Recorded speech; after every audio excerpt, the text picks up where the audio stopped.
প্রিয় দর্শক, আজকে আপনাদের এমন একটি জায়গা দেখাবো, জায়গাটা দেখে অবশ্য আপনাদের অনেক খারাপ লাগবে, আমার নিজেরই খারাপ লাগছে আর কি। তো আমি আসছি গুনারি।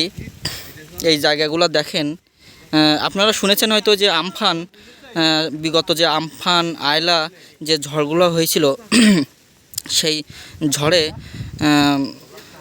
বন্যার যে একটা রূপ নিয়েছিল, ওই বন্যায় প্লাবিত হয়েছিল বহু ঘরবাড়ি। তার ভিতরে এই হচ্ছে একটা বসতভিটা আর কি। তো আপনারা দেখেন, আমি সব কিছুই দেখাচ্ছি আপনাদের।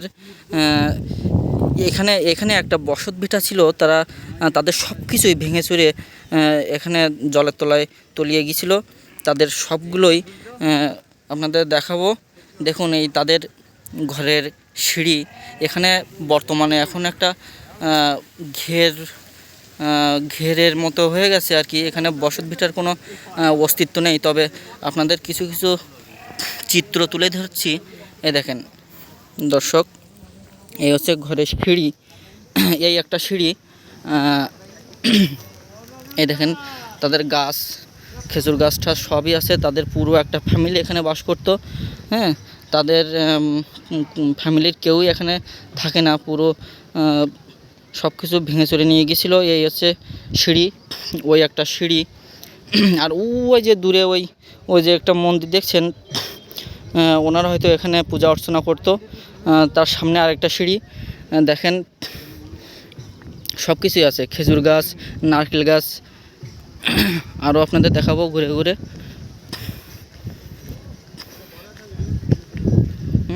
এই দেখেন, এখানে বসতভিটা ছিল। এই দেখেন, এই নারকেল গাছ ছিল, নারকেল গাছের মাথা সব ভেঙে গেছে।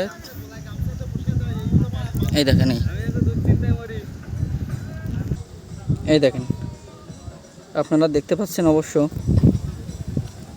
আপনাদের একটু জুম করে দেখাই।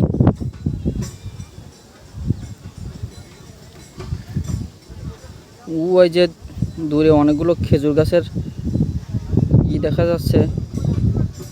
ওইখানে একটা পুকুর ছিল তাদের, আমরা যেটুকু জেনেছি ওখানে পুকুর ছিল। ওখানে পুকুরের চারপাশে প্রায় 20টার উপরে খেজুর গাছ ছিল।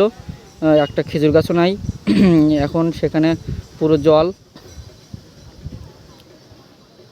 এই দেখেন, মানে একটা ফ্যামিলির যা দরকার এখানে সব কিছুই ছিল, সব সাজানো গুছানো ছিল।